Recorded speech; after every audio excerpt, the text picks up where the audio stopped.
Spoštovani gledalci, cenjene gledalke, prav lepo pozdravljeni v oddaji Župan za vas. Danes je naš gost, župan občine Odranci, gospod Ivan Markoja. Prav lepo pozdravljeni. Ja, pozdravljeni vi in najini gledalke in gledalci. Torej, vi že 7. mandat vodite to najmanjšo občino v Sloveniji, pa kljub njeni velikosti spada vaša občina med eno izmed najuspešnejših v Prekmurju v privabljanju tujega privatnega kapitala. Kaj je po vašem mnenju ključ za ta uspeh? Kako vam uspeva vsa ta leta?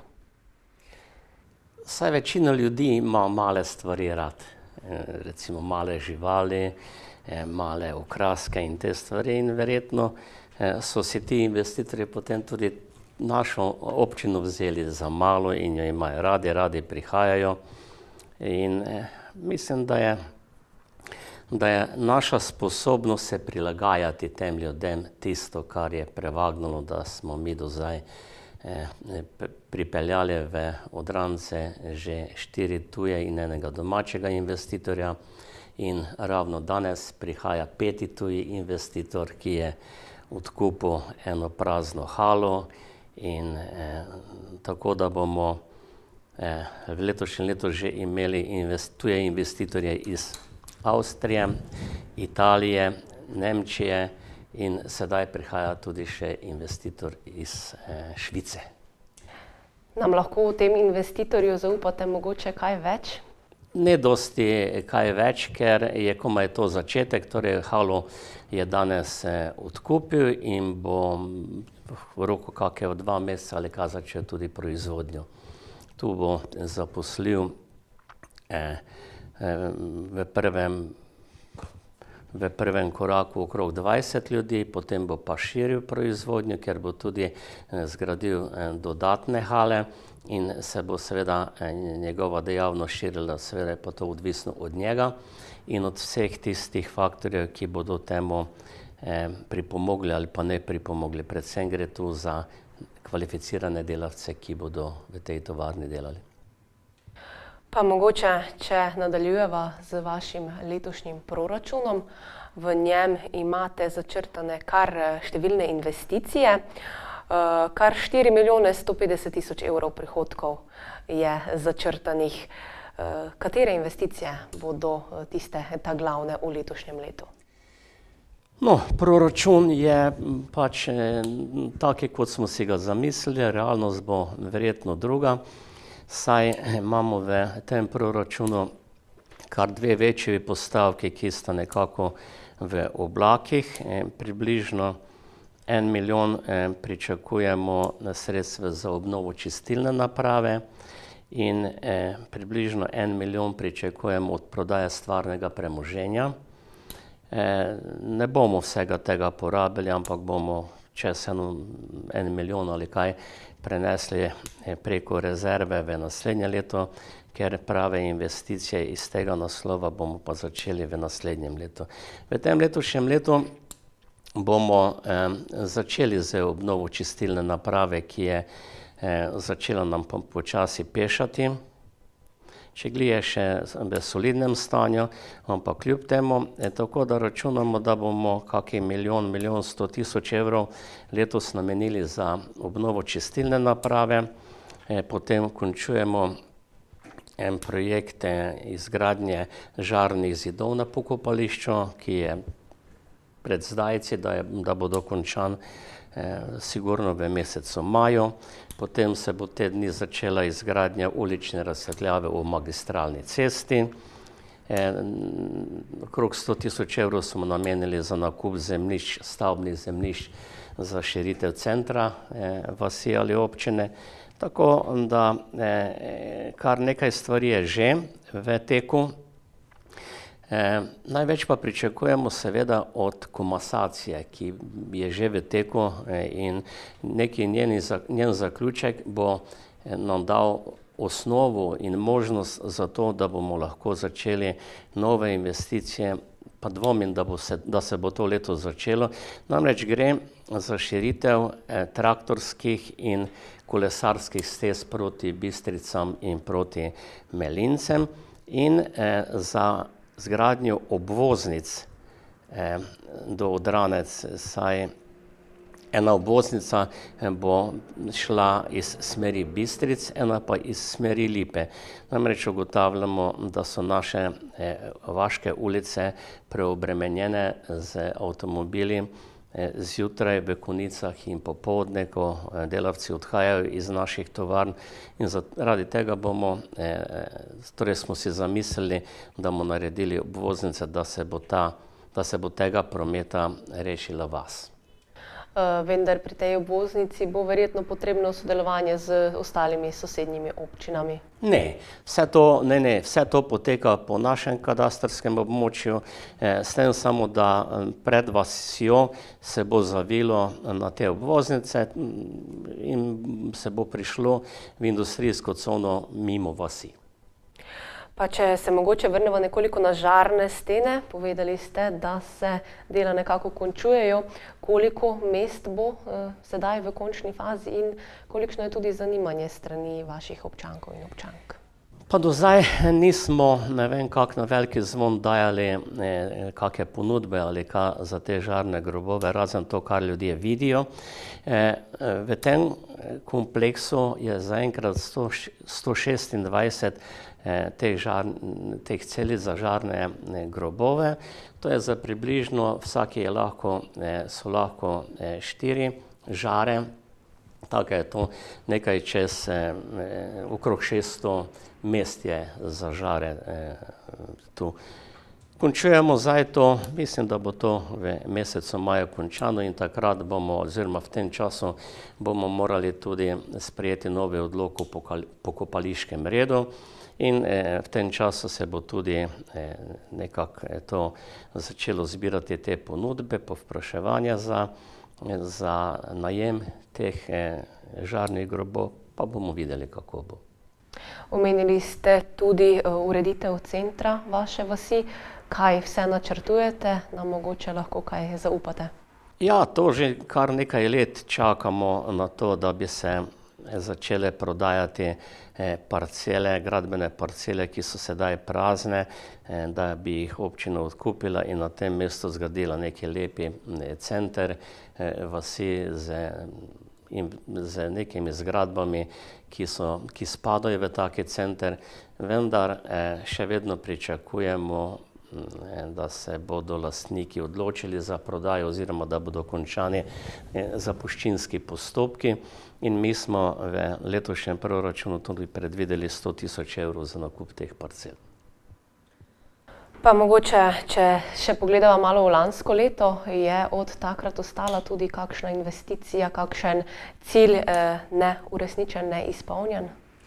Skoraj bi rekel, da ne, razen da nam je ostalo okrog 360.000 evrov denarja, ki smo ga prenesli v letošnje leto. Sicer smo pa v lanskem letu končali skoraj vse stvari, ki smo se jih zamislili. Predvsem je bilo to širitev Centra kulturne dediščine, kjer smo zgradili en del Prekmurske hiše. To je bila nekako največja stvar. Mislim, da bomo poskušali v letošnjem letu to nadaljevati, pa še par manjših stvari smo delali, med drugim tudi semaforje na vhodu v industrijsko cono, pa še kaj. Nedavno ste objavili tudi poziv za dodatno financiranje lokalnih društev, pri tem nekako sodelujete s podjetjem Kartago, pa na splošno gledano, kako poteka vaše sodelovanje s tem podjetjem tukaj?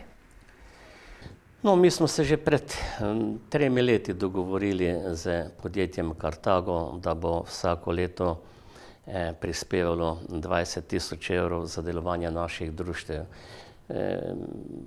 Mi potem vsako leto razpišemo eno tako kandidaturo za ta sredstva in se pač društva prijavljajo. Cilj te delitve, tega denarja je v tem, da to ni redno dejavnost društev, ampak nekaj več. Torej nekaj več morajo prispevati v dobrobit vasi, dobrobit vaščanov in posebna komisija potem to rangira, razvršča in lansko leto, se mi zdi, smo razdelili ta denar 4 društvom. Kako pa je stanje za društvi v občini? Jih vi podpirate pri njihovem delovanju? Se tudi občani in občanke vključujejo? Jih je skozi leta mogoče kaj več? Pa mi imamo, se mi zdi, 16 društev, ki so registrirana v Odrancih. Pred kakim mesec dni smo dobili še naslednje društvo, torej glasbeniki Odranec so se združili ali pa organizirali v društvu in zdaj imamo lepo odransko pleh muziko. Naša občina financira ta društva pač glede na njihov obseg dejavnosti, na njihov število vključenih članov in tako naprej. Torej, za redno poslovanje društev občina daje sredstva iz proračuna, kot rečeno, pa za te dodatne njihova angažiranost in dejavnosti, pa še potem dodatna sredstva iz tega naslova, Kartago. Se vi teh dogodkov, ki jih številna društva organizirajo, radi udeležite? Seveda se rad udeležim, saj so to prijetne stvari, druženje z ljudmi, že kar nekaj smo jih tudi že v letošnjem letu imeli in tudi do konca leta bo polno tega, tako da je vedno prijetno, ko ljudje pridejo skupaj in se družijo. Pa vas, kaj vas bolj pritegne, kulturni, glasbeni ali mogoče športni dogodki? Zagotovo športni, če glih je to že bolj ali manj rutina, da hodimo na tekme, to niso take enkratni primeri, sicer pa grem na vse, tudi kultura je lepa. Mogoče, če še nekoliko greva nazaj na proračun, ki sva ga že izpostavila, v njem je tudi načrtovana proračunska rezerva. Je ta zgolj samo rezerva za, bomo rekli, hude čase ali bo v primeru, da ta ostane, tudi šla v kakšen točno določen namen? Torej, če bomo to stvarno premoženje, ki sem ga omenil, prodali, bomo ta denar dali v rezervo in bomo v naslednjih letih poskušali narediti v Odrancih športno dvorano. Torej, ta denar bo namenjen za to. Kako veliko dvorano načrtujete, kje naj bi stala? Od Murske Sobote do Lendave bo to največja dvorana na tem območju. V športnem parku bo stala. Tako da so cilji kar veliki. Ja, saj smo tudi mi že postali veliki. Če izpostaviva še nekatere druge ugodnosti, ki jih nudite občankam in občanom, poleg seveda koriščenja številnih prostorov, tudi razne subvencije. So te strani njih tudi izkoriščene? Ja, so te subvencije že mi uveljavljamo skoraj od začetka naše občine, predvsem je bila nekako odmevna, najbolj odmevna tista subvencija, ko še vedno dodatno štipendiramo vse naše študente na študijih in po tistem enostavnem merilu, da pač plačujemo ali pa nagrajujemo opravljene izpite in opravljene diplome. To še vedno traja, trenutno imamo okrog 75 teh študentov, ki to koristijo. Po drugi strani pa potem seveda imamo še razne druge obveznosti, saj subvencioniramo recimo vrtec v enem delu za tiste starše, ki gradijo ali so najeli kredit, potem subvencioniramo recimo ceno vodarine, imamo popolnoma zastonj recimo vso pogrebno dejavnost, najem grobov in tako naprej. Cel kup tega imamo in imamo te stvari objavljene na našem portalu in ljudje tudi to koristijo. Se vam zdi pomembno, da se podpira mlade pri študiju, mogoče tudi mlade družine pri njihovem iskanju prvega doma? Veste, takrat, ko je recimo šla Mura v stečaj, takrat je pri marsikateri hiši zaškripalo. In takrat, če občina ne bi sodelovala pri štipendiranju dijakov ali pa študentov, ki so takrat že bili na šolanju, bi jih starši brez zaposlitve težko spremljali. Zato jaz mislim, da je bilo to dobro in je še vedno dobro, saj naši mladi ljudje niso v enakovrednem položaju recimo s tistimi, ki živijo v urbanih naseljih, v Ljubljani, v Mariboru, ki nimajo takih stroškov, kot jih imajo naši. In če hočemo vsaj malo ublažiti to neenakost, jim na nek način treba pomagati. Pred nedavnim je bil objavljen tudi en članek, ki govori o vaši občini, natančneje o Odranski cerkvi ter o njeni gradnji pred 53 leti. Kako vi komentirate ta članek? Tam je marsikaj izpostavljeno. Ja, res je, smo naleteli na ta članek. Mislim, da je ta članek svojevrstno manipuliranje in izzivanje naših ljudi, ker po 53 letih gradnje te cerkve, oziroma ko se je porušil strop ali pa kupola te cerkve, nekdo na novo načenja ta problem in išče krivce. Najhujše je to v tem članku, da obsoja odranske ljudi, ki bi naj kradli material za gradbišča, cerkvenega gradbišča, in da je zaradi tega bila malta in betoni slabši in da je to bil razlog, da se je strop porušil. Vse to nekako navezujejo na delovanje Udbe, kar pa jaz osebno ne verjamem. Posebej pa bi bil rad, če bi ti, ki so si to zgodbo zmislili, povedali, kdo so ti pričevalci, ki danes po tolikih letih obujajo tako hude spomine, kot je bilo 8 mrtvih pri gradnji te cerkve. Omeniva še oblikovanje pokrajin v Sloveniji, tudi Pomursko pokrajino. O tem se je že kar nekaj govorilo, vi pa ste kar proti temu. Mogoče, če nam razložite, kakšna so vaša stališča do tega? To je tako, če bi si izmislili, ko bomo sami Odranci šli v NATO pakt, torej nepremišljena, ven vržena neka ideja, ki nima ne začetka, ne konca, ker malo čudno bi bilo, da bi ravno Pomurci šli in ustanavljali pokrajino, če ostala Slovenija zaenkrat nima nekega veselja do tega. Pa tudi sicer se mi zdi to tako za lase privlečeno, saj poglejte, zakaj samo Pomurje, kje je narejena kakšna analiza negativnih pa pozitivnih stvari, ki bi iz tega nastale. Potem recimo tu nikjer ni prikazana neka celovitost te pokrajine. Kaj bo recimo z upravnimi enotami? Kaj bodo še ostale ali ne do ostale? Saj na upravnih enotah imamo veliko število ljudi, ki sedaj to delajo in so že upravne enote neki del države, ker le spadajo pod državo. Potem vprašanje, kaj bi nekdo dal, ne nekdo, ampak občine, kaj bi bilo prenešeno v te pokrajine, katere dejavnosti, kdo bi skrbel za razvoj občin, ker recimo občine so vseeno do zdaj bile in so imele neko relativno samostojnost pri odločanju, pri razvoju in tako naprej. Ali bo to zdaj prevzela pokrajina? Torej, nešteto nedorečenih stvari in se mi zdi malo, takole bi rekel, kar smešno, ko nekdo začne tako idejo z tako nedefiniranimi stvarmi.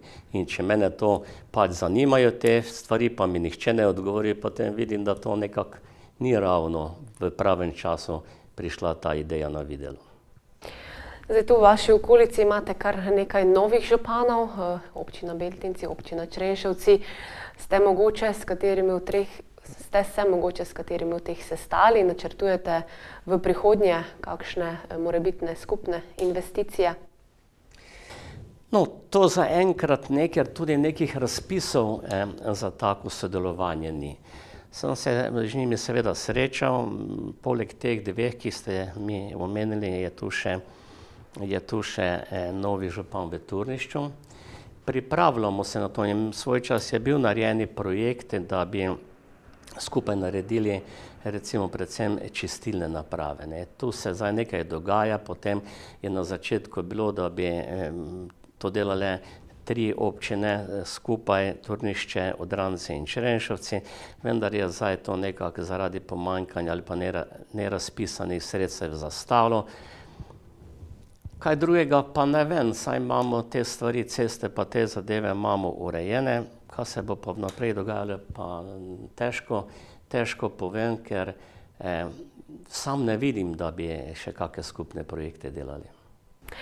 Pa preden skleneva ta najin današnji pogovor, mogoče v letošnjem letu v vaši občini pripravljate še kakšne posebne dogodke, posebne prireditve, ki bi jih izpostavili?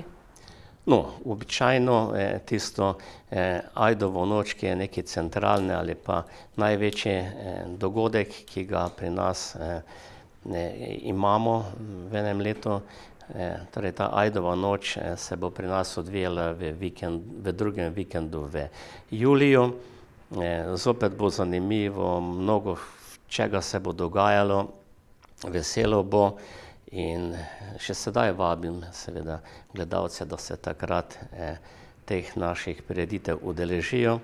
Sicer bomo pa kot vse ostale občine se priključili praznovanju 100. obletnice priključitve Prekmurja k matični domovini in bomo dosti teh stvari, ki se bodo še dogajale, bomo nekako usmerili v to smer, da bomo ljudem povedali, kako pametno je bilo takrat, da smo se za ta korak odločili.